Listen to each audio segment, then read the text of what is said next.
Alors, il est midi. Sans plus tarder, on va commencer doucement. Bienvenue tout le monde, bienvenue aux gens qui viennent d'arriver. On vous invite à garder vos micros fermés et votre caméra fermée pour la période de présentation et puis on va vous inviter à les réouvrir là, à la toute fin pour la période de questions. Donc, soyez les bienvenus. Très contente d'être ici. Je suis la docteure Marie-Ève Goyer. Je suis la directrice scientifique de l'équipe de soutien clinique et organisationnel en dépendance et en itinérance. Et j'ai la chance de vous présenter ce deuxième webinaire. Donc, le premier a été présenté, là, on vous le montrera sur le lancement du guide il n'y a pas très longtemps. Deuxième d'une belle série avec Sarah Bell. Je te laisse te présenter, Sarah. Oui, bonjour, merci Marie-Ève. Alors, moi, je m'appelle Sarah, je suis consultante externe depuis un certain nombre d'années avec l'équipe de l'ESCODI. J'habite en Suisse, à Lausanne, et je suis travailleuse sociale hors mur, donc travailleuse sociale de rue, en fait, avec la Fondation du Relais. Et j'ai travaillé avec l'ESCODI justement sur la rédaction du guide ATTV. Merci, Sarah. Donc, je ne sais pas, je pense pas vous l'avoir dit. Je suis accessoirement médecin de famille en dépendance et en itinérance au Centre-Sud, donc au centre-ville de Montréal depuis moultes années. Et vous voyez apparaître aussi Madame Barbara Rivard, qui est intervenante en réduction des méfaits à Métadam, qui est un organisme communautaire à Montréal, qui apparaîtra dans nos vidéos plus tard là, dans cette présentation. On la remercie d'ailleurs. Aucune d'entre nous n'avons des conflits d'intérêts. Alors, tout ce qu'on va vous dire aujourd'hui est tiré du guide que nous avons lancé en mai dernier, que vous allez trouver sur notre site web. Vous pouvez scanner le code QR si vous le voulez. Donc, une belle petite lecture de chevet pour vous sur l'approche tenant compte des traumatismes et de la violence, plus spécifiquement en dépendance et en itinérance. Mais bien évidemment, les grands concepts de ce guide-là sont valides, peu importe la population. Donc, on vous invite à le lire et tout ce qu'on va vous dire est tiré de ce guide. Alors, les objectifs pour la présentation et à chacune des présentations qu'on veut faire sur diverses déclinaisons de notre guide, on va toujours revenir brièvement sur les principes, dont les 4 principes forts de l'approche tenant compte des traumatismes et de la violence. Vous allez nous voir utiliser à travers la présentation le petit acronyme plus rapide ATTV. Et on veut vraiment aujourd'hui descendre dans l'adaptation de cette approche-là dans la pratique d'intervention auprès des personnes en situation d'itinérance et ou utilisatrices de substances psychoactives.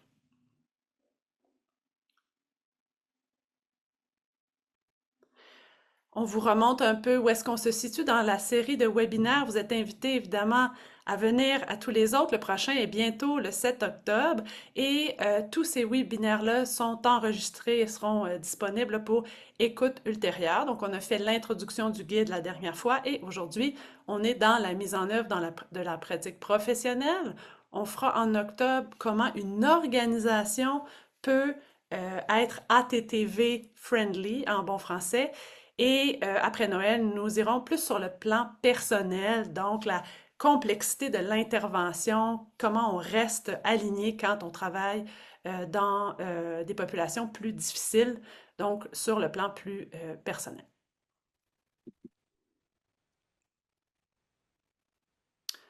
Alors voici rapidement le plan de la présentation avant que je ne passe la parole à Sarah. Donc on va revenir sur les concepts importants, les 4 grands principes. Je porte à votre attention, si vous n'étiez pas au courant, qu'il y a une activité interactive en petits groupes à la fin. Elle est optionnelle. On vous dira quoi faire si jamais vous ne souhaitez pas participer. Vous n'avez pas besoin de vous sauver. Restez avec nous pour la période de questions. Il y aura une façon là, de ne pas participer si vous ne le souhaitez pas, mais évidemment, on pense que vous allez aimer ça.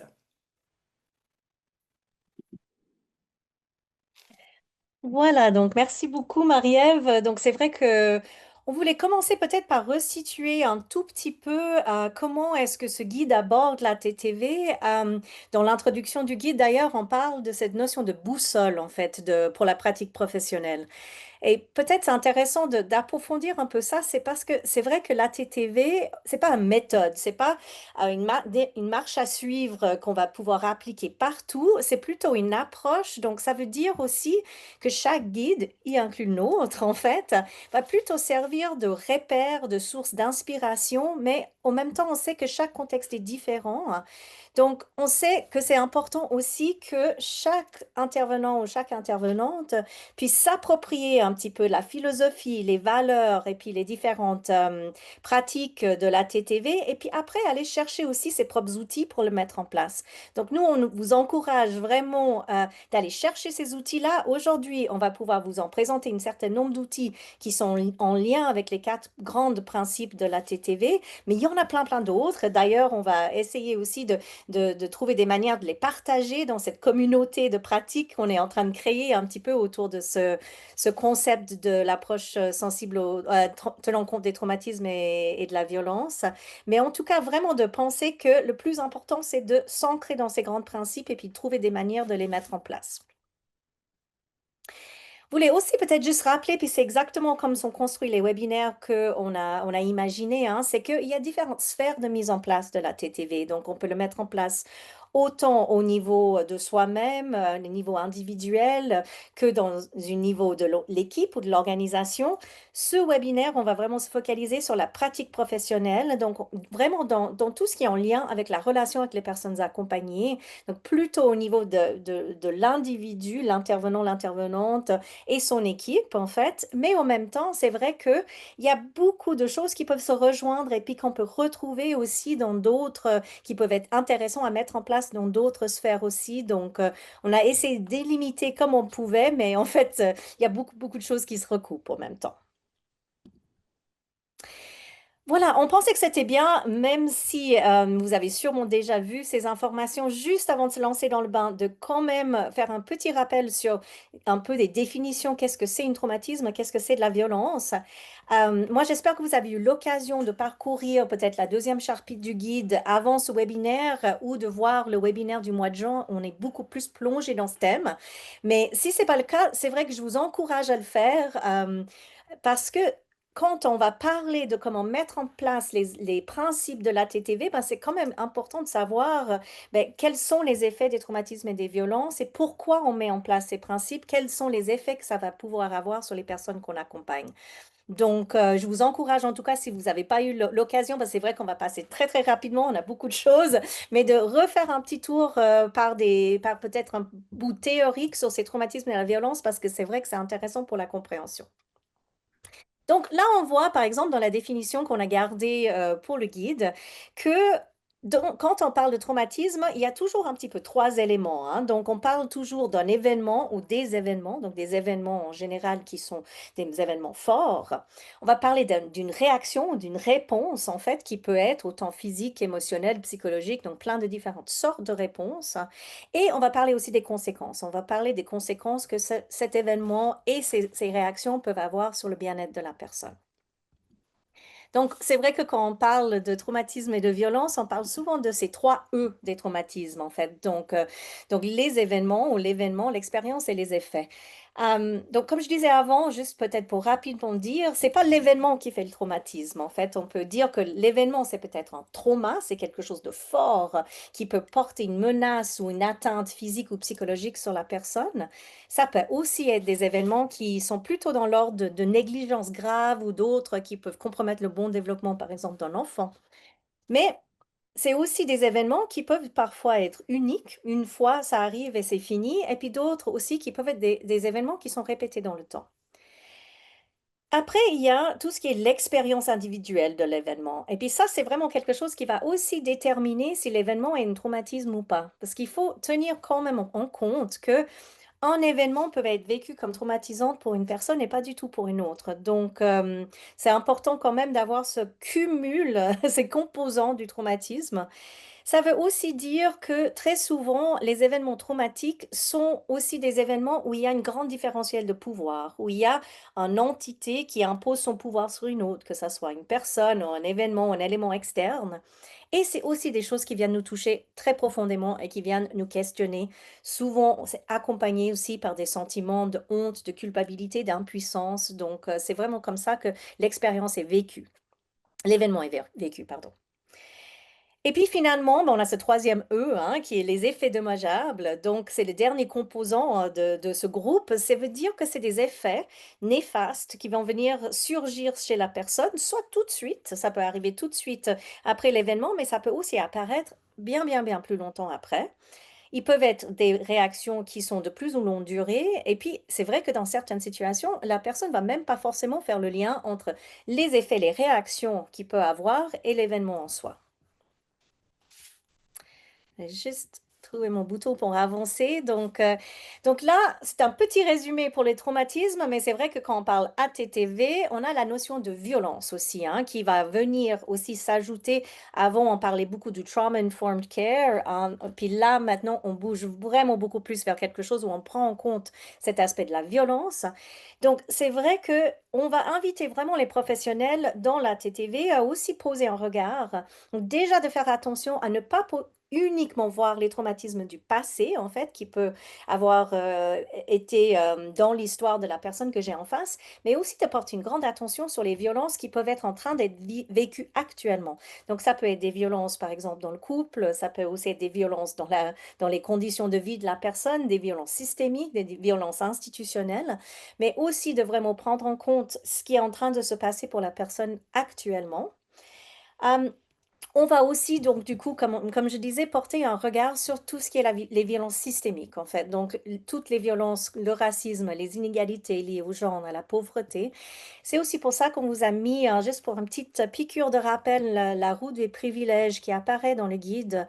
Donc, le concept de la rue des privilèges que nous, on a un petit peu repris dans le guide, hein, pour le mettre un petit peu différemment à jour, c'est que le plus proche qu'une personne est du centre de la roue, le plus proche qu'on est des privilèges, en fait, au niveau de la société, le plus qu'on s'y éloigne, le plus qu'on risque de vivre des oppressions et des violences en lien avec notre situation. Et c'est vrai que la TTV va vraiment essayer de porter un regard là-dessus, parce qu'il ne faut pas oublier qu'en fait, les personnes peuvent cumuler aussi ces oppressions, en fait, donc qui peuvent se retrouver à plusieurs niveaux, en dehors ou au plus loin de la roue, et puis cumuler un certain nombre d'oppressions qui fait en sorte que les violences qu'elles peuvent vivre sont encore plus importantes. C'est important quand même de se rappeler que malgré tout le bien qu'on voudrait pour les personnes, ces personnes peuvent vivre ces violences systémiques aussi au sein des institutions, des organismes en fait auprès desquels ils s'adressent pour aller chercher de l'aide et des soins. Et puis c'est vrai que c'est quelque chose qui est très important qu'on tienne en compte quand on va parler justement des différents principes par la suite et comment aussi est-ce que nous on peut mettre en place des choses pour agir. Donc voilà notre petite vite piqûre de rappel. On va tout de suite parce que le but c'était quand même d'aller dans la pratique en fait. Mais vraiment si vous voulez aller plus loin avec ça, ouais, moi je vous encourage aussi d'aller chercher d'autres informations parce que ça peut être intéressant pour alimenter la pratique. Alors, je passe la parole à Marie-Ève. Puis, ben, justement, pour continuer sur la roue des privilèges que vous venez de voir, c'est aussi que la TTV vient nous signaler que cette différentiel-là de pouvoir qui vient avec différents privilèges ou rôles sociétaux, elle s'immisce qu'on le veuille ou non et malgré toute notre bonne volonté dans nos interventions thérapeutiques.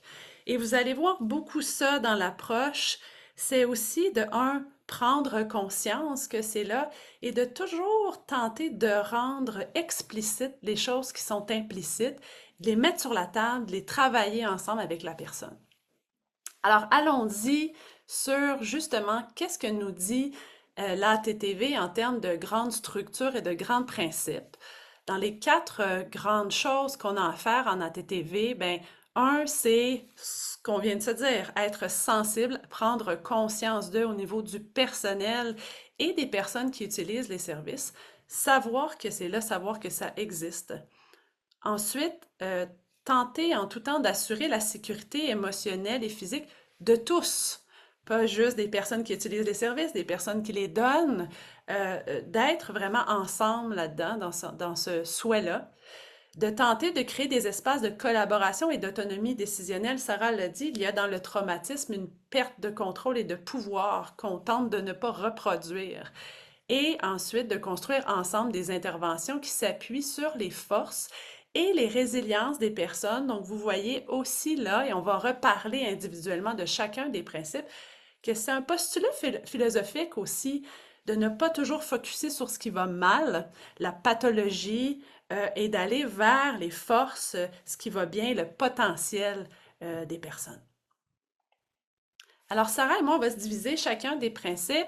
Je vous amène un peu plus profondément dans le principe numéro un et à chacun des principes, on va essayer de vous donner des exemples concrets. Donc, on se rappelle que le principe numéro un, c'est de sensibiliser au traumatisme et à la violence.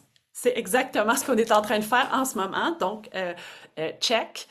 De se rendre compte des conséquences sur la vie des personnes concernées, sur le personnel, de comprendre les fondements et d'augmenter un peu sa sensibilité, pardon, à reconnaître les manifestations. Donc, que les équipes comprennent les différentes formes de traumatisme, qu'elles soient capables d'en cerner les répercussions potentielles et qu'elles puissent l'utiliser dans l'intervention et transmettre ces connaissances-là aux personnes avec lesquelles elles vont travailler. Il y a quelque chose aussi de la précaution universelle qui fait en sorte qu'on n'a pas nécessairement besoin de savoir ni de poser la question sur le fait qu'il y a eu des traumatismes ou non. On considère que toute personne peut avoir vécu une expérience de traumatisme et on tente toujours d'avoir cette délicatesse-là ou cette précaution-là. Et j'insiste sur le fait que le traumatisme peut aussi être présent dans nos équipes. Donc, on veut avoir cette sensibilité-là et assurer la sécurité de tous et faire comme si, de facto, c'était là. Donc, faire attention euh, auprès de nos populations. Pourquoi on vous dit ça maintenant? On peut passer à la prochaine diapo, Sarah. C'est aussi parce que on a le souci, bien sûr, on ne peut pas empêcher les traumatismes qui sont dans le passé, mais ce qu'on ne voudrait pas dans le réseau de la santé et des services sociaux, c'est reparticiper sans le vouloir à la retraumatisation. Qu'est-ce que c'est? De quoi on parle quand on parle de retraumatisation? C'est toute situation où une personne ne se sent pas en contrôle, où elle se sent soumise à des forces extérieures sans qu'on prenne en compte son vécu particulier. Et ça peut évidemment rappeler le traumatisme qui, dans sa définition même, comporte une impuissance, un sentiment d'impuissance face à un pouvoir externe. Donc, voyez-vous déjà à l'aube de cette définition-là le nombre de potentiels de retraumatisation dans le réseau de la santé qui est habituellement très top-down, très c'est comme ça chez nous. Donc, de voir comment on peut faire pour minimiser ce risque-là. Et vous voyez en rafale, c'est non exhaustif, mais qu'est-ce qui, dans notre système, peut retraumatiser? Donc, de devoir toujours devoir répéter son histoire et d'avoir à donner des détails pour pouvoir entrer dans une case ou avoir des services. Être sa pathologie, donc je suis un toxicomane, je suis itinérant au lieu d'être une personne avec plein de force, avec plein de réalités. Toutes les 12 travaux d'Astérix, donc les multiples barrières pour pouvoir avoir accès, les conditions, les critères, beaucoup de pratiques aussi de top-down en termes de voici ce qu'on prescrit ici, voici comment on fonctionne ici, où il y a peu de place à la discussion et au choix ensemble. Donc, pour vous donner quelques exemples un peu plus systémiques, mais c'est aussi la même chose relationnellement. Où est-ce qu'il y a des dangers de retraumatisation? Bien évidemment, quand c'est pas pleinement transparent, quand il y a des demi-vérités ou quand la personne sent, et évidemment, pour ceux qui n'ont pas vu le premier webinaire, on y parlait à quel point les personnes qui ont subi des traumatismes ont cette hypersensibilité-là, cette hyper-vigilance-là à qu'est-ce qui est réellement en train de se passer, qu'est-ce qu'on est vraiment en train de me dire, les discordances qu'il peut y avoir au niveau relationnel, le manque de reconnaissance des dynamiques de pouvoir, comme on l'a vu dans la roue des privilèges, la culpabilisation, mais aussi tout le langage que de façon consciente ou non on peut utiliser qui peut participer à laisser entendre des jugements de valeur, des jugements moraux, etc., etc.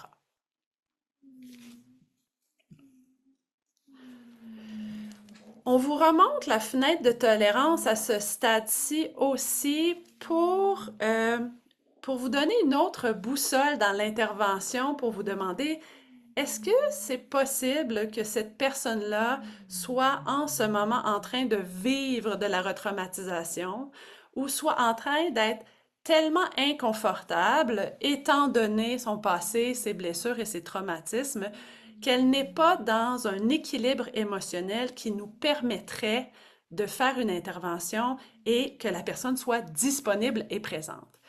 Cette fenêtre de tolérance-là, elle est vraie pour les personnes qu'on sert et elle est vraie pour nous dans l'intervention aussi. C'est un bon guide pour prendre connaissance et devenir conscient où est-ce que je me situe, est-ce que cette personne-là est en train de me faire réagir et est-ce que je suis en train de quitter mon moi thérapeutique pour être un peu plus dans la réaction. Donc c'est vrai pour nous comme intervenants, mais c'est vrai aussi pour les personnes qu'on sert qui normalement, plus il y a de traumatisme antérieur, plus cette fenêtre-là d'équilibre est mince.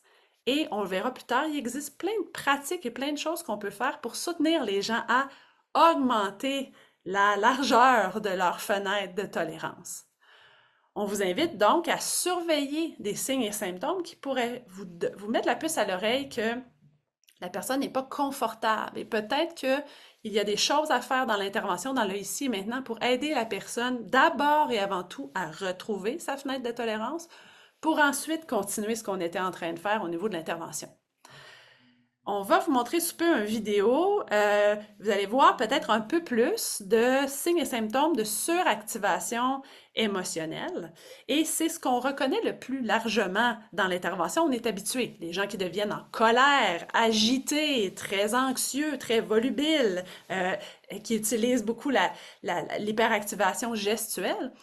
Souvent, on va les capter. Ces signaux-là, ils sont plus évidents.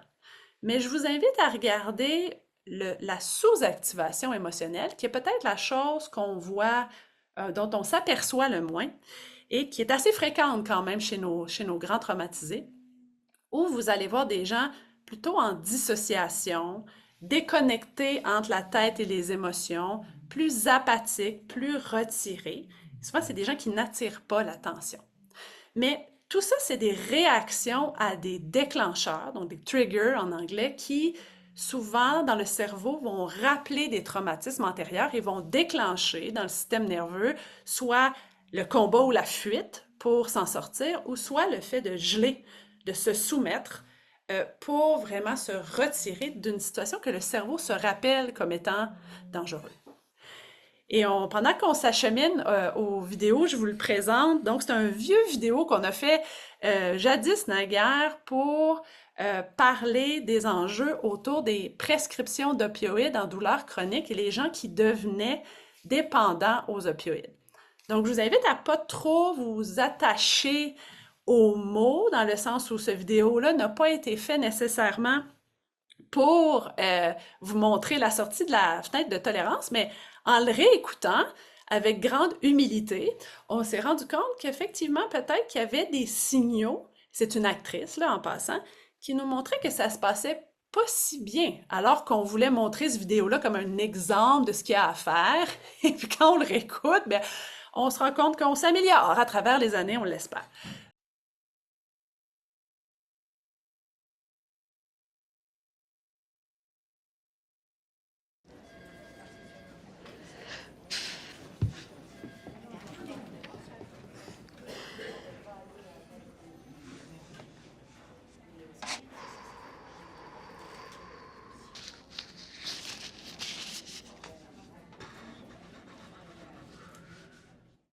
Bonjour, Madame Abel. Bonjour, Ça docteur. va?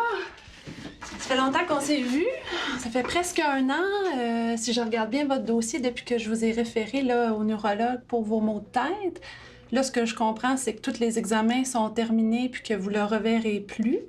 Donc, vous revenez avec moi là, pour le suivi de vos maux de tête. Comment ça s'est passé avec le neurologue? Ben, de côté, ça s'est bien passé. Le neurologue a trouvé des médicaments qui fonctionnent très bien quand je les prends. mais il n'y a rien trouvé au niveau neurologique. Mon père a dit que c'est une bonne chose de classer. Moi, je ne sais pas trop quoi penser, fait que je me fie bien à vous pour me le dire. Oui, ben en fait, votre père a raison. De ce que je comprends de votre dossier, on a vraiment fait le tour. Il y a eu plusieurs examens. On n'a rien trouvé de dangereux. On n'a pas trouvé de cause non plus là, à vos maux de tête. Mais comment ça va, vous, au niveau de la douleur, là, actuellement? Ah, ben ça, c'est pas facile. Quand je les prends pas, là, j'ai vraiment mal partout. Euh, Même là, que des fois, là, c'est rare là, que je passe pas une nuit sans me réveiller pour en prendre d'autres, sinon je passe pas au travers. OK. Puis là, est-ce que c'est encore, quand on s'était vu il y a un an, votre père était très présent parce que quand vous aviez des maux de tête, vous aviez de la difficulté à faire plusieurs choses. Est-ce que c'est encore votre père qui vous soutient là actuellement? Ah oui, oui, il y a une chance qu'il est là. J'y arriverais pas sans lui. Il vieillit puis il trouve ça bien difficile quand j'ai mal. Il est pas mal plus actif que moi, mais il doit rester avec moi puis m'endurer. Je le comprends, mais quand j'ai une crise, là, je me vois pas être toute seule. Une chance qu'il est là, docteur. OK. Mais à part votre père, là, avez-vous de la famille, des amis, des collègues qui peuvent vous donner un coup de main? Ma soeur est à l'extérieur de la ville, puis elle trouve ça bien épouvantable ce que je fais vivre à mon père. Je me sens pas mal toute seule au monde sans lui. Je suis pas fière de moi, mais quand j'ai une crise, là, on dirait que tout est pire. J'ai plus de job, plus de collègues. J'ai juste des remords. Puis là, ça se met à tourner dans ma tête sans arrêt. Puis plus que je pense, plus que les douleurs augmentent. C'est comme si mes os y allaient éclater. Une chance que les médicaments sont là. Ça me fait de la peine d'entendre ça. On dirait vraiment que votre situation même s'est dégradée dans la dernière année depuis qu'on s'est vu.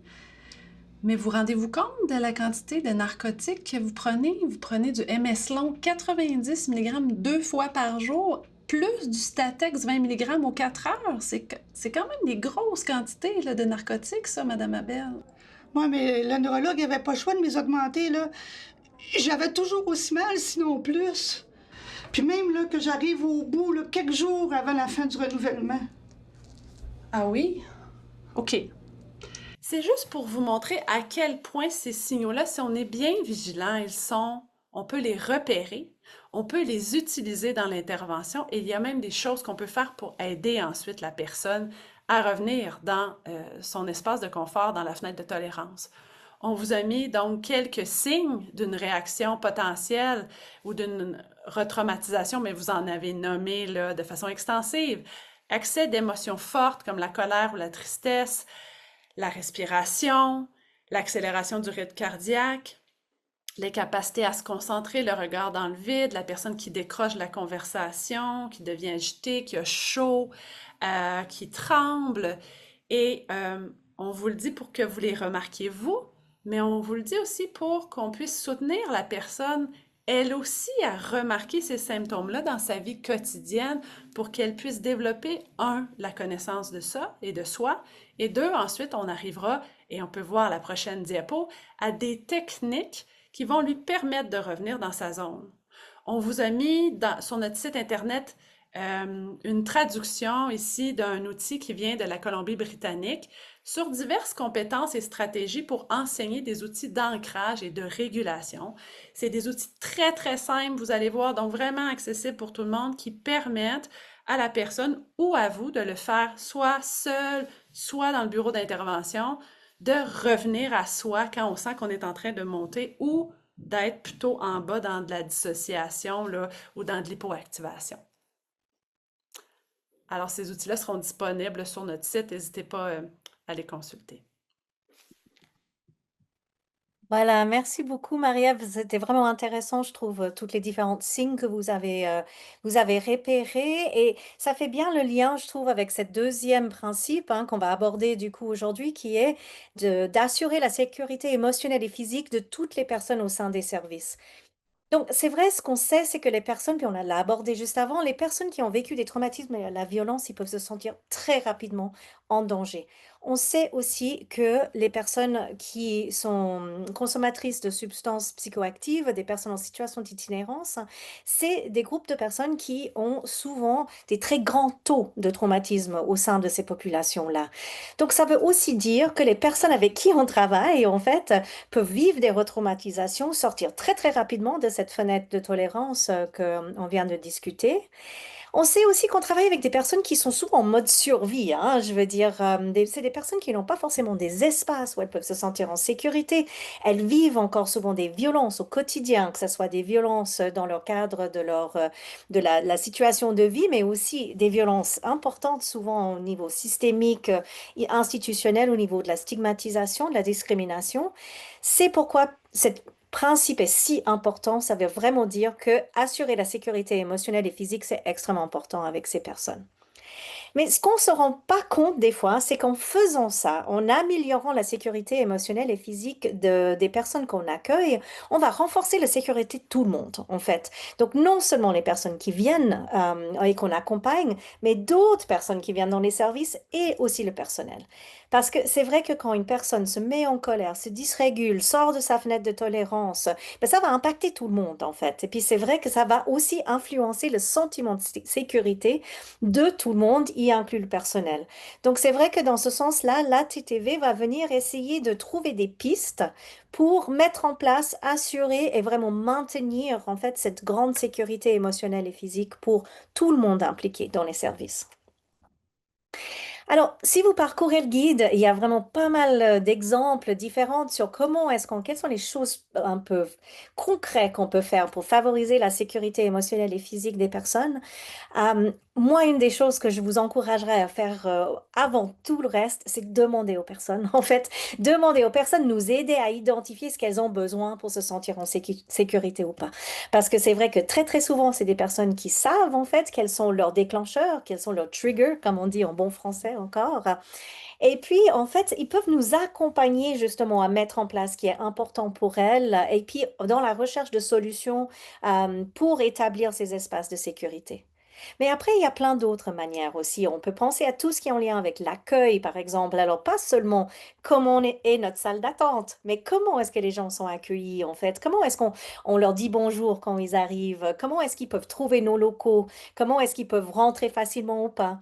Il y a beaucoup de choses autour de ces conditions d'accueil qui sont importantes à réfléchir.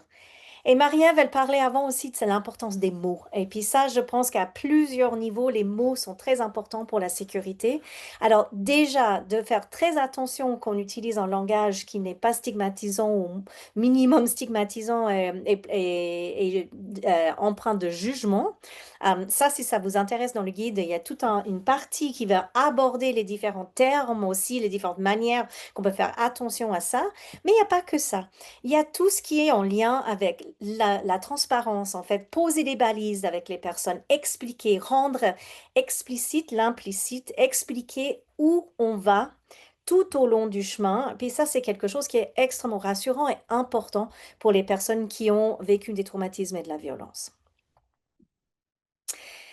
Alors, comme exemple, dans ces webinaires, c'est vrai que comme je viens de dire, il y a beaucoup de choses qu'on peut mettre en place pour la sécurité, mais là, on a décidé de prendre un exemple de pratique qu'on peut mettre en place pour essayer de venir renforcer cette sécurité émotionnelle et physique. Et on voulait parler justement de comment est-ce qu'on accueille les récits de violence ou de traumatisme, en fait. Parce que c'est vrai que c'est quelque chose que, en tout cas, moi, j'entends beaucoup parler autour de moi, c'est qu'on n'est pas forcément formé pour ça. On n'a peut-être pas appris comment accueillir de manière sécuritaire et avec beaucoup de dignité les récits de violence. Ça peut aussi dépendre de notre cadre, hein. C'est vrai que souvent, on travaille dans des endroits où il y a beaucoup de monde autour. Des fois, les récits vont sortir à des moments qu'on ne s'y attendait pas, que les conditions ne sont pas réunies. Et puis, on peut se retrouver mal prise, en fait, sur comment est-ce qu'on peut aller de l'avant avec ces propos. Donc, on voulait s'attarder un petit peu sur ça aujourd'hui. Donc, déjà dans l'idée de comment est-ce que je peux réagir de manière appropriée quand les personnes me livrent un récit de violence, mais aussi qu'est-ce qu'on fait quand on doit pouvoir poser des questions sur les expériences de violence. Parce que c'est vrai que dans la TTV, une des grandes choses qu'on dit quand on parle de cette sécurité, c'est que les personnes devraient pouvoir aller à leur propre rythme pour pouvoir parler de la violence et des traumatismes. Mais on sait très bien qu'en fait, que dans différents services, dans différents rôles qu'on doit jouer, parfois on va devoir poser des questions, que ça soit sur différents formulaires d'entrée, des choses comme ça, en fait. Donc, comment est-ce qu'on peut faire pour améliorer nos pratiques aussi quand on est dans l'obligation de parler de ces questions-là? Donc, si on commence peut-être un petit peu plus large, hein, de manière plus générale sur les bonnes pratiques, on peut dire, pour mettre en place quand on entend une récit de violence, quand quelqu'un vient nous partager une récit de violence, ben, il y a pas mal de différentes choses qu'on peut garder qui sont assez simples, hein, mais qu'on peut garder en tête justement pour assurer au maximum la sécurité émotionnelle et physique de cette personne sur le moment. Donc déjà, on va accueillir cette expérience et exprimer la compassion. Ça paraît bête, hein, mais des fois, si on est un petit peu perdu, puis il y a beaucoup de choses qui se passent, on peut oublier l'importance de reconnaître, j'ai bien entendu ce que tu m'as dit, en fait. Ça peut être une simple phrase de vraiment accuser réception en disant, j'entends que vous avez traversé beaucoup de choses. Mais en tout cas, je reconnais verbalement que cette information m'est arrivée, que ce récit m'est arrivé à mes oreilles, et puis j'offre un retour qui va pas minimiser, mais qui marque le coup. Je peux aussi, et puis ça c'est aussi important, c'est que je vais valider cette expérience parce que c'est important non seulement que les gens y voient et qu'on a bien entendu et qu'on prend en compte le récit, mais qu'on va aussi valider tout le courage que ça les a pris pour partager ce récit avec nous. Donc de vraiment marquer aussi à quel point on est reconnaissant, que c'était sûrement pas évident de parler de ça, que peut-être la personne se sent fatiguée, de regarder est-ce que la personne a besoin d'une pause ou autre aussi, ben, c'est important en tout cas de valider cette expérience. Après, il faudrait clarifier aussi les notions liées à la confidentialité. C'est vrai que c'est aussi une manière de garder, que la personne puisse garder un contrôle sur son récit aussi, hein, garder le contrôle. On sait que c'est important, qu'on a vécu des situations qui nous ont fait perdre de contrôle, comme les traumatismes. Bah, demandez par exemple à la personne, mais comment est-ce que vous voulez que j'inscris ça dans votre dossier? En fait, comment est-ce qu'on garde des traces de cette discussion? C'est très important parce que ça laisse encore une fois, même si on est obligé de noter, on peut demander à la personne comment est-ce qu'on fait ça avec son accord. Ça peut aussi parfois être intéressant de situer l'expérience dans un contexte plus large. Comme on discutait avant, ben, c'est vrai que les personnes qui en sont en situation d'itinérance, les personnes qui consomment des substances psychoactives, en fait, c'est des personnes qui très très souvent ont vécu des traumatismes au courant de leur vie et ça peut être bien de le nommer. En fait, en le nommant, c'est pas qu'on minimise, mais en nommant, on va aussi montrer que la personne n'est pas seule, en fait, et puis que c'est quelque chose qui peut avoir des effets sur la santé, en fait, à long terme. Finalement, on va essayer de gérer tout ce qui est les contraintes du temps. C'est vrai que, bah, comme je disais avant, hein, souvent les personnes vont peut-être nous parler de quelque chose, on s'y attendait pas, il reste peut-être 5 minutes avant la fin, puis on a trois personnes qui attendent derrière, puis comment est-ce qu'on fait? Ben, ce qu'on va essayer de faire, c'est de trouver des manières de gérer ces contraintes du temps. Si on ne peut pas rallonger, c'est de nommer ça. Mais il nous reste plus que 5 minutes, mais ce que tu me racontes, c'est très important. Donc, est-ce qu'on pourrait se refixer un rendez-vous pour en parler rapidement? Ou si c'est sur le moment de midi où on n'a plus le temps, en fait, de demander à la personne si elle peut revenir plus tard pour qu'on prenne vraiment le temps d'aborder ces questions-là. Donc, vraiment essayer de nommer et de faire avec ces contraintes du temps. Ça veut aussi dire à la fin de faire un bilan, c'est de dire aussi à la personne, mais comment ça va, comment tu te sens? On a vu hein, toutes les différentes réactions que les personnes peuvent avoir en lien avec les traumatismes et la violence, la retraumatisation. Ben, c'est important de prendre la température, comment ça se passe? Puis de dire aussi à la personne que peut-être après avoir parlé, elle va ressentir un petit peu des choses et puis c'est normal. Donc vraiment essayer de faire ce bilan, de ne pas se quitter comme ça. Finalement, moi, ce que je trouve vraiment, qui est une des bonnes pratiques que je trouve vraiment important, c'est tout ce côté d'offrir de l'espoir. Ça veut dire aussi qu'on peut aussi expliquer à la personne que le fait qu'elle nous en ait fait parler, ça va aussi faire en sorte qu'on peut mieux l'aider. On va pouvoir mieux l'accompagner, mieux prendre en compte aussi ses expériences, au sein de l'institution et pouvoir mieux réagir. Et puis finalement, et ça, je pense que c'est quelque chose que il faut pas qu'on oublie jamais, c'est qu'on va répondre aux préoccupations de sécurité immédiate. Donc, ça veut aussi dire que si la personne a une situation à la maison, par exemple, un danger à la maison ou des risques pour les enfants à la maison, on va s'arrêter un moment, puis on va trouver des idées sur comment réagir et comment mettre en place des plans d'intervention pour assurer la sécurité de la personne, pour pas qu'elle soit obligée de repartir de chez moi puis aller dans une situation dangereuse ou violente pour elle. Alors, ça, c'est bien joli, mais comment est-ce qu'on fait quand on n'a pas le choix? On doit poser les questions. C'est vrai que ça, c'est quelque chose qui peut être très difficile, hein, parce que on voit parfois, en fait, qu'on vient au mauvais moment poser des questions sur les traumatismes et la violence, qu'idéalement, on n'aimerait pas. Mais du coup, pour XY protocole, on est obligé. Donc, comment est-ce qu'on fait? Donc, on va essayer de réfléchir à quelques bonnes pratiques aussi qu'il y a quand même dans la matière. Mais moi, ce que j'aimerais qu'on réfléchisse aussi, c'est que dans ces situations-là, ce qui est très important, c'est avant même d'arriver à poser ces questions à l'autre, il faut que je me pose un certain nombre de questions à moi-même. Déjà que je me dise, pourquoi est-ce que j'ai besoin de cette information, en fait? Est-ce que j'en ai vraiment besoin ou pas? Et puis, si j'en ai besoin, est-ce que je dois absolument aborder ces questions maintenant, en fait, ou est-ce qu'il y a un petit peu de l'axe? Est-ce que je pourrais, par exemple, attendre un autre moment si je vois que c'est pas un bon moment pour la personne? Est-ce que je pourrais repousser, faire en quelques fois, par exemple? Mais déjà me dire, comment est-ce que je vais approcher? Est-ce que c'est des informations importantes tout de suite ou j'ai un petit peu de marge? Je vais aussi me poser la question, est-ce que j'ai bien soigné la sécurité avant de commencer? Est-ce que la personne a été bien accueillie? Est-ce qu'on est dans un espace qui est bien propice à cette discussion? Ça, c'est vraiment des éléments importants à se poser avant de se lancer là-dedans, hein. Ça veut aussi dire que j'ai posé mes repères. La personne sait aussi que je vais poser des questions à ce niveau-là, qu'il y a eu une transparence à ce niveau-là aussi, et que la personne, du coup, est préparée qu'on va traiter ces questions-là en avance. Mais à partir de là, si je me suis posé toutes ces bien questions avant, bah, quelles sont des bonnes pratiques qu'on peut aussi utiliser dans ces moments? C'est vrai que c'est important déjà de fournir une explication, hein, pourquoi on pose les questions, de dire à la personne pourquoi. Quelle est la raison pour laquelle on va poser ces questions-là? Ça peut être lié à des admissions dans certains endroits, ça peut être parce qu'on pose ces questions à tout le monde, parce qu'on fait des liens entre la santé et les traumatismes, mais en tout cas, on explique le raison qu'on pose les questions. Deuxièmement, c'est extrêmement important de commencer ces entretiens en disant très clairement que la personne a le droit de répondre ou non aux questions. Et puis non seulement qu'elle a le droit de répondre ou non aux questions, mais que ça ne va pas avoir d'effet sur la qualité des soins qu'elle va avoir. Il y aurait pas, elle va pas être refusée du programme ou d'autres si la personne refuse de répondre aux questions. Et ça peut être fait d'une manière très, très simple, hein, de dire à quelqu'un, mais s'il y a des questions que je vous pose qui vous mettent mal à l'aise, il n'y a pas de problème. Dites-moi et on passe à la question suivante. Donc, tout simplement, mais en tout cas, il faut que ça soit nommé, il faut que ça soit clair. Après, on peut aussi imaginer parfois poser les questions dans un autre contexte, en fait. Des fois, de changer de contexte, on n'est pas dans un bureau face à face.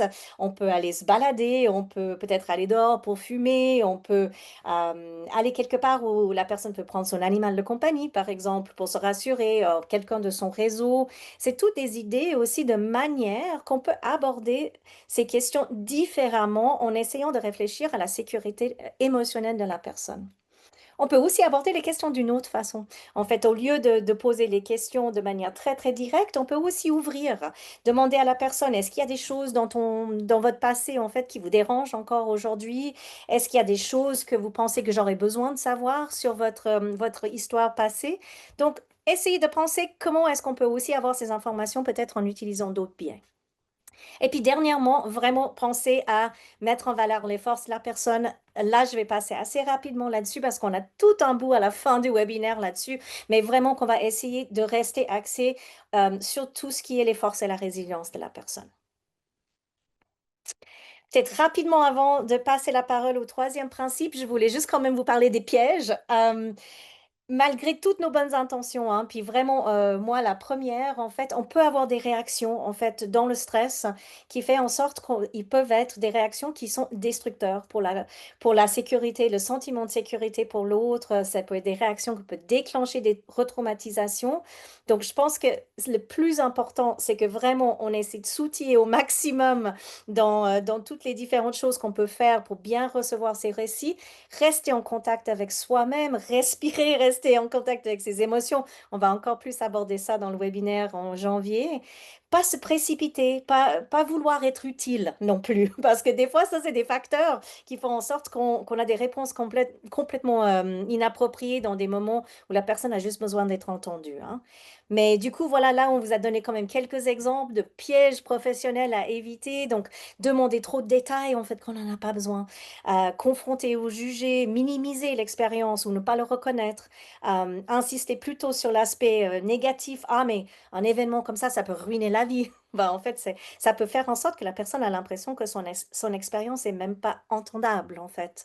Faire des promesses qui ne peuvent pas être tenues, par exemple, si on parle avec une personne mineure et il y a une obligation de signalement, de dire à cette personne, mais je dirais à personne, ben, en fait, c'est aussi des manières que on perd en transparence et puis on met la personne dans une situation où sa sécurité est compromise parce qu'elle sait plus à quoi croire.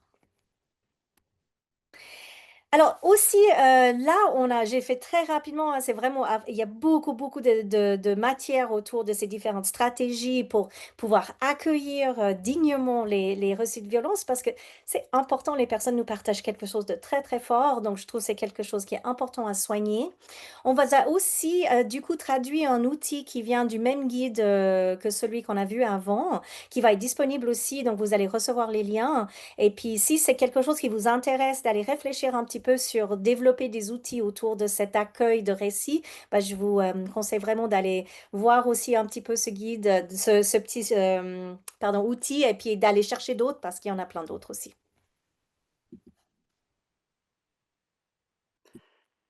Alors, le troisième principe, et on continue vraiment dans la même veine, c'est de vouloir créer des espaces de collaboration et d'autonomie décisionnelle. En fait, l'idée ici, c'est que derrière le traumatisme, de facto, il y a un sentiment d'impuissance et de perte de contrôle.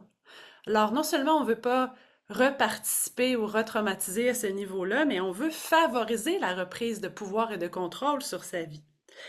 Et c'est d'autant plus significatif que ce soit un médecin qui vous dise ça actuellement, parce que c'est vrai que en médecine, on vient d'une approche très paternaliste, où on sait mieux que l'autre, euh, et qu'on est peut-être en train de réinduire ce sentiment-là d'incapacité, d'impuissance, en étant toujours avec plein de bonne volonté, en train de dire à l'autre quoi faire, au lieu de faire avec, d'être côte à côte et d'amener nos outils. Et j'insiste sur le fait que il y a quelque chose dans la TTV qui fait la différence entre qu'est-ce que c'est l'intention, qui est habituellement toujours bonne, versus l'impact réel de notre intention là, chez la personne. Et donc, c'est un peu ça ici, de garder en vigie, est-ce qu'on est en train de favoriser l'autonomie ou est-ce qu'on est en train de rejouer dans un pattern d'impuissance ou de dire à l'autre personne ce qui est mieux pour elle. Et tout ça s'inscrit en fait dans plusieurs choses qu'on peut faire pour favoriser la collaboration. Donc, vous avez des exemples ici, proposer des choix, toujours être dans un regard collaboratif. Donc, aujourd'hui, on serait rendu à faire le questionnaire sur. Aujourd'hui, on avait parlé que on aborderait les traumatismes. Est-ce un bon moment? Est-ce toujours valide? Euh, mais aussi plus largement, en dehors du plan thérapeutique, là, peu importe qui il est, s'assurer qu'on prend en considération les envies, les priorités, les rêves de l'autre. On peut voir, nous, de nos yeux d'intervention, plein de choses qui seraient à faire, plein de potentiel, mais peut-être que ça résonne zéro avec ce que la personne a envie et rêve dans le ici et maintenant. S'intéresser aussi à tout ce qui se passe en dehors de nous, donc toutes les différentes sources de soutien que la personne peut avoir dans son réseau et s'assurer que ces personnes-là, peu importe qui elles sont, puissent s'impliquer. Ça va souvent beaucoup diminuer l'anxiété, le sentiment d'impuissance. Typiquement, là, dans des dynamiques où il y a beaucoup de différentiels de pouvoir, d'avoir quelqu'un d'autre, par exemple, dans le bureau, ou quelqu'un qui peut faire une certaine médiation culturelle. On fait pas beaucoup dans le réseau de la santé, en tout cas, pas beaucoup de services après-vente. Comment ça s'est passé pour vous aujourd'hui? Est-ce qu'il y a des choses que j'ai dites ou faites que vous n'avez pas aimées? Est-ce qu'il y a des choses que vous aimeriez qu'on fasse différemment la prochaine fois? Vraiment pour donner l'idée qu'on est là pour travailler ensemble puis s'améliorer. Comment vous aimeriez que je réagisse la prochaine fois quand il se passe telle chose? Comment on peut faire pour que vous soyez bien? Toujours dans une perspective de on est ensemble là-dedans, on veut être avec et non pas faire pour. Mais plus largement, un peu comme je viens de le faire, et il ne suffit pas de le faire, me direz-vous, dans sa tête, il faut aussi réussir à voir comment on peut abaisser les barrières dans la vraie vie, mais de mener une réflexion sur son propre pouvoir et ses propres privilèges. Et c'est ça, le V dans la TTV, dans l'héros des privilèges qu'on vous a montré, on peut la remontrer, Sarah. Euh, c'est de se rendre compte que même avec toute la bonne volonté que j'ai, bien, mes patients, avant même que j'ai ouvert la bouche, ils rencontrent une femme blanche, cisgenre, riche, médecin, propriétaire. Et donc, avant même qu'on ait débuté notre relation thérapeutique, il y a des dynamiques de pouvoir qu'on ne peut pas empêcher complètement, mais déjà de les reconnaître, déjà de tenter de les amoindrir. Et peut-être des fois, un peu comme Sarah le disait, de dire ça se pourrait que même si je fais tout parfaitement, là, mais je demeure un docteur. Peut-être que je ne suis pas la bonne personne dans le ici et maintenant. Peut-être qu'il faut d'autres interventions. Peut-être qu'il faut des interventions informelles. Peut-être qu'il faut sortir de l'hôpital. Peut-être qu'il faut aller fumer une cigarette. Peut-être que c'est le travailleur de rue. Peut-être qu'il faut amener un animal. Donc, pour réussir à diminuer le plus possible ces barrières et en être conscient, en dehors de toute la bonne volonté là, qu'on a évidemment. L'autre chose qu'on voulait vous montrer, c'est le fameux triangle de Karpman. Pourquoi on vous montre ça? Donc évidemment, c'est un schéma un peu euh, qui est pas nuancé, mais on voulait vous le montrer pour que vous l'ayez en tête parce qu'effectivement, il y a dans l'intervention auprès des personnes qui ont eu des traumatismes un danger de se retrouver dans des dynamiques de polarité. Ou, comme Sarah le nommait tout à l'heure, on va entendre des traumatismes, puis là, on va être activé, puis là, on va vouloir faire quelque chose et on va se retrouver un peu dans la position du sauveur. Et là, on veut poser des questions, on veut intervenir. Et sommes-nous vraiment en train de favoriser l'autonomie décisionnelle ou sommes-nous vraiment en train d'être dans une posture de collaboration? L'autre chose qu'on peut voir, c'est la polarité de victime. On va voir la polarité de victime chez les personnes qui viennent nous voir, mais regardez aussi comment souvent on va se retrouver dans l'intervention dans un sentiment d'impuissance, où on a l'impression qu'il n'y a rien qui fonctionne, que ça va pas vite, que la personne ne monte pas les jalons, que malgré toutes nos bonnes interventions, ça ne bouge pas suffisamment et on finit par tomber dans une polarité d'impuissance slash de victime. Et voyez des fois comment le fait de se retrouver dans une pointe pourra nous amener dans l'autre. Donc, typiquement, les patients qui vont, et là je m'excuse, je dis le mot patient, c'est ma déformation professionnelle, les patients qui vont venir nous faire sentir beaucoup d'impuissance vont finir par déclencher le persécuteur en nous et on va vouloir inconsciemment, parce qu'on se sent pas bien, parce qu'on se sent pas un bon thérapeute, vouloir repousser ces gens-là. Ils n'avancent pas assez, nos soins ne sont pas nécessaires. Et on vous montre ça juste pour qu'on en soit conscient, que souvent c'est les patients les plus complexes, les plus blessés, avec le plus de traumatisme, qui vont amener dans des dynamiques relationnelles très polarisées.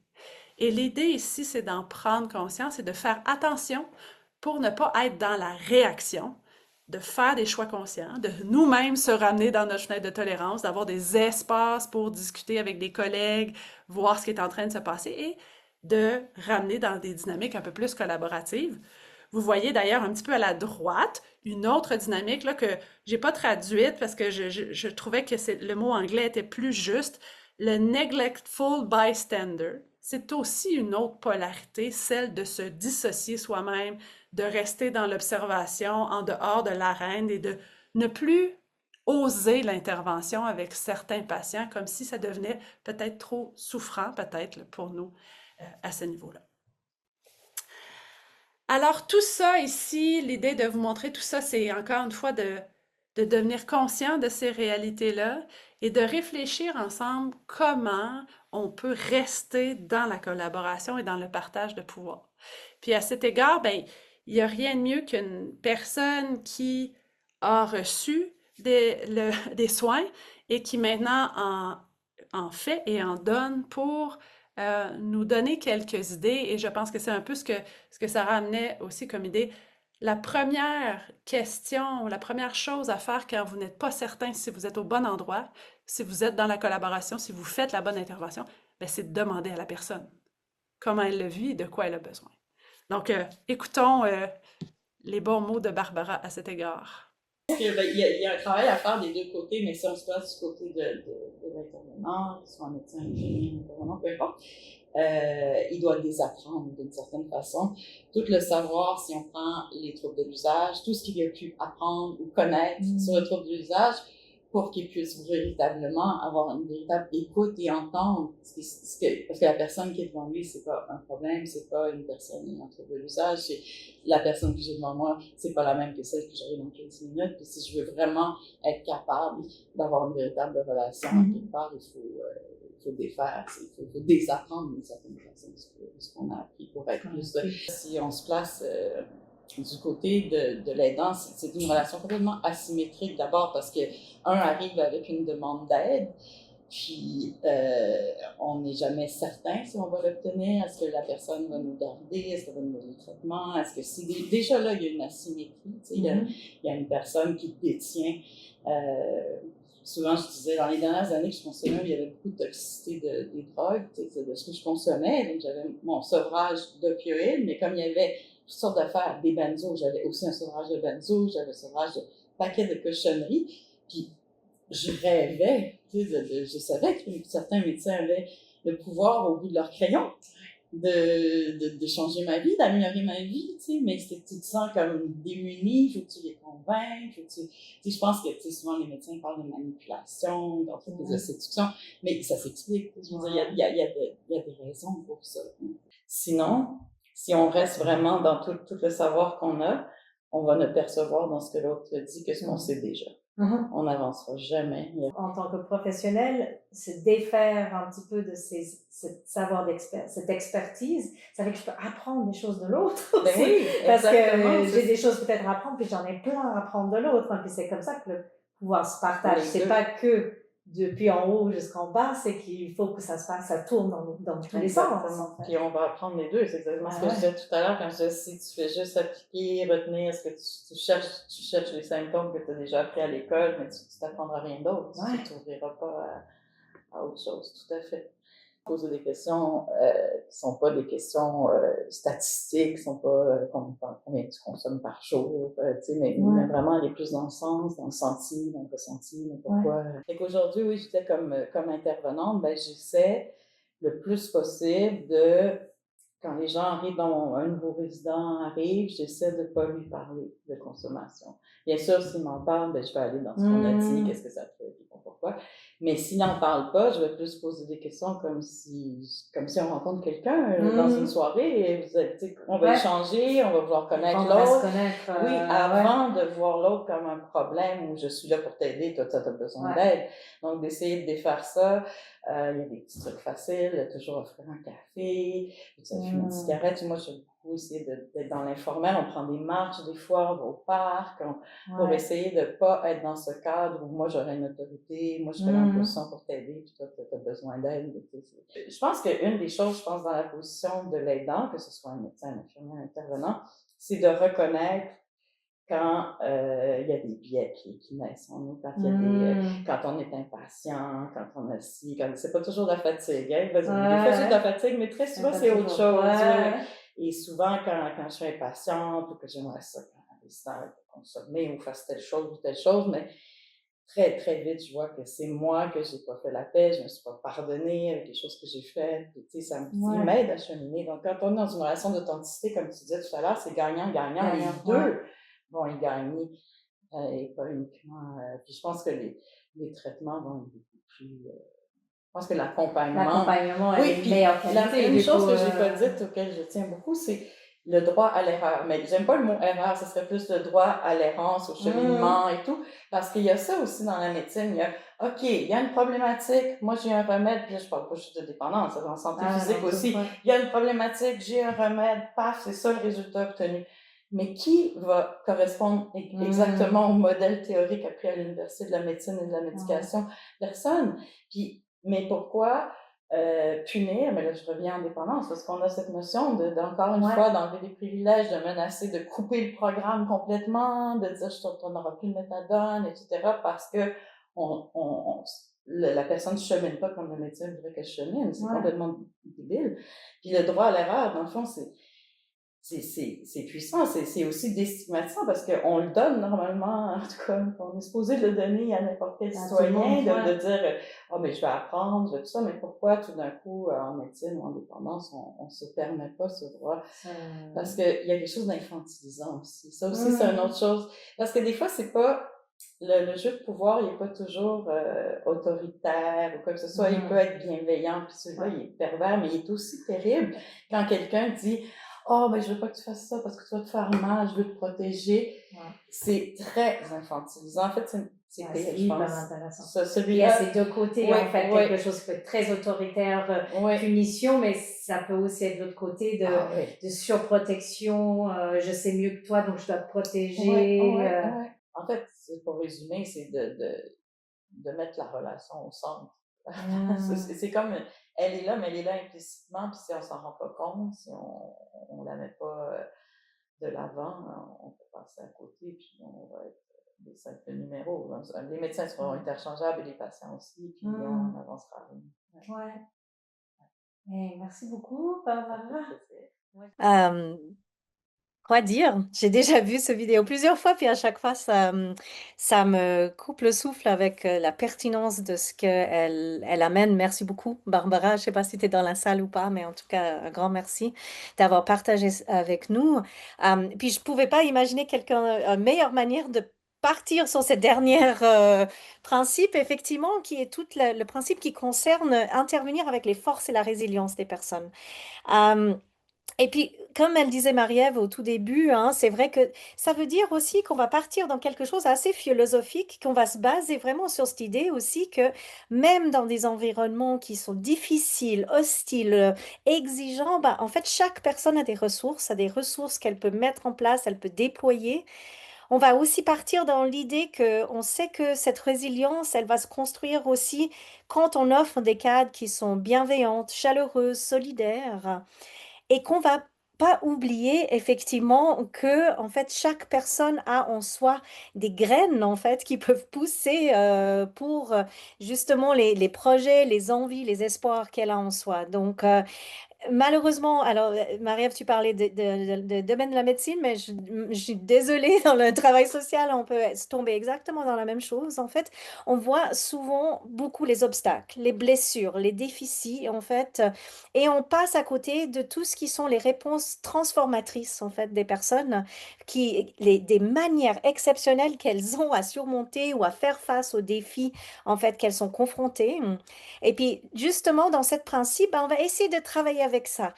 Ce qui n'est pas une posture naïve, hein. Je tiens quand même à le dire parce que des fois, je me dis, quand je parle à quel point c'est important de travailler avec les forces, c'est comme si les gens disent, ben, ah, tu fais abstraction, tu vois pas les problèmes, tu vois pas les difficultés de la personne. Mais il s'agit pas de ça.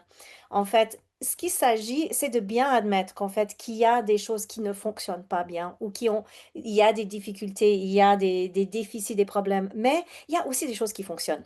Et puis, comment est-ce que moi, en tant que professionnel, je peux travailler avec cette personne pour essayer de faire grandir et développer ce qui fonctionne déjà. Mais c'est vrai qu'on était beaucoup formés pour être des experts et des expertes aussi, hein. Et donc, quand on est dans cette posture d'expert, on va souvent oublier en fait que les gens, ils ont ces ressources, ces réseaux qui peuvent être mis à disposition. Et c'est très juste, hein, ce qu'elle disait Barbara juste avant. C'est aussi une manière, on essaie d'éviter le risque. Et puis, en fait, en essayant d'éviter le risque et puis de protéger la personne, bah souvent, on ne la laisse pas s'épanouir, on ne la laisse pas faire ses propres choix. On peut vite arriver dans quelque chose où on va même inhiber en fait le déploiement des ressources de l'autre parce qu'on a envie de prendre soin, puis on est dans l'urgence aussi. Et puis ça, je pense que du coup, c'est important de nommer qu'on sait que c'est pas toujours simple d'intervenir avec les forces, mais en tout cas, ça vaut vraiment la peine parce que on est vraiment dans quelque chose où les personnes sont les expertes de leur vie. Et puis du coup, mes compétences et leurs compétences, il faut qu'ils travaillent ensemble. Ça veut déjà dire qu'il faut que je les voie et puis que j'aide l'autre aussi à les mettre en valeur. On voulait quand même juste vous dire un petit peu que c'est bien que si on n'a peut-être pas beaucoup entendu parler de cette notion d'intervention par les forces, de quand même penser qu'il y a différents types de forces qui peuvent être mobilisées hein, dans la relation avec l'autre. On a des forces qui sont individuelles, donc tout le monde a des forces individuelles, hein, que ça soit la confiance en soi, des forces cognitives, de l'éducation, des forces de survie, par exemple, qu'on voit souvent les personnes avec qui on travaille, qui ont peut-être aussi des forces, des mécanismes de défense qui sont développés qui sont des forces individuelles pour faire face à l'adversité. Ça peut être des forces liées au caractère, hein, le courage, l'humilité, l'humanité de la personne aussi. Et puis après, on a aussi des forces qu'on appelle interactionnelles. C'est des forces qui vont venir en interaction entre une force individuelle et les forces de l'environnement, en fait. Et là, on va trouver tout ce qui est les forces de la relation. Et puis ça, en tout cas, moi, je sais que énormément de personnes avec qui que j'ai accompagnées dans mon parcours de travailleuse sociale ont des forces relationnelles incroyables, en fait. Sens d'humour, de bonne écoute, d'empathie, de solidarité. Donc, c'est aussi des forces qu'on peut mobiliser justement dans l'accompagnement. Quand on parle des forces de l'environnement, ben, c'est sûr aussi que tout le monde n'est pas égaux hein, dans aucun de ces différents types de forces, mais aussi dans les forces de l'environnement. Donc là, on va être aussi sur tout ce qui est les ressources financières, en fait, les droits. Tout simplement aussi les droits qu'on a ou on n'a pas. La capacité de la personne aussi à utiliser le soutien qu'il y a autour, mais différentes manières aussi dans l'environnement qu'on peut aussi aller trouver des forces pour venir dans l'accompagnement de la personne. Euh, on vous a donné un dernier outil qu'on trouve très très intéressant parce que alors c'est pas en 7 minutes et demie que je vais pouvoir vraiment vous résumer toute la richesse du travail centré sur la force parce qu'il y a vraiment vraiment des choses magnifiques qui ont été écrites. Mais vu qu'on avait de la chance d'avoir un article récent en français écrit par 3 travailleuses sociales québécoises, justement, ben, on vous l'a mis aussi en ligne. Parce qu'on trouve ce qui est intéressant dans cet article, c'est que non seulement si ça vous intéresse de comprendre un petit peu mieux comment on travaille avec les forces, il y a déjà un petit peu de matière, mais ces autrices incroyables ont aussi créé un outil d'auto-évaluation de sa pratique. Et cet outil, il est très, très intéressant, je trouve, parce qu'il parcourt différentes manières de mettre en place le travail avec les forces dans notre pratique, en l'occurrence de travail social, mais ça s'applique à tous les métiers où on travaille avec les êtres humains, hein. Et puis, ça nous permet aussi de regarder, en fait, comment est-ce que je me situe, comment est-ce que je peux m'améliorer, quelles sont les choses que je peux mettre en place. Donc, si ça vous intéresse, vraiment, je vous encourage à aller chercher cet outil parce qu'il est très, très intéressant. Et ça va nous amener sur l'exercice qu'on voulait justement en groupe, en petit groupe qu'on voulait faire avec vous, parce qu'un des éléments qui est très intéressant dans cette auto-évaluation, un des critères que je dois essayer de noter ma pratique, c'est sur l'espoir, en fait. C'est de dire comment est-ce que dans ma pratique, est-ce que je travaille à susciter l'espoir. L'espoir dans les personnes que j'accompagne, comment est-ce que je célèbre les victoires avec cette personne? Comment est-ce qu'on marque les bons coups?